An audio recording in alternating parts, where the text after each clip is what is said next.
దేవుడు చేపలను జలచరాస్తులను సృష్టించాలనుకున్నప్పుడు సముద్రంతో మాట్లాడాడట. మొక్కలను చెట్లను పుట్టించాలని ఆశపడినప్పుడు భూమితో మాట్లాడాడట. మనిషిని సృష్టించాలి అని దేవుడు ఆశించినప్పుడు తనతో తానే మాట్లాడుకున్నాడట.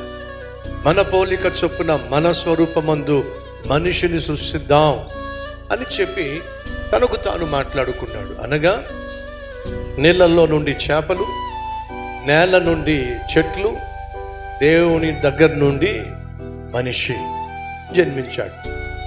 ఇప్పుడు జాగ్రత్తగా గమనించండి. చేపలను మీరు నీళ్ళల్లోంచి వేరు చేస్తే చేపలు ఏమవుతాయి? చచ్చిపోతాయి. భూమిలో నుండి మొక్కలను వేరు చేస్తే మొక్కలు చచ్చిపోతాయి.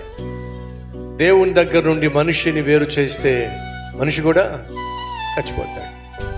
ఈరోజు ఎంతమంది దేవునికి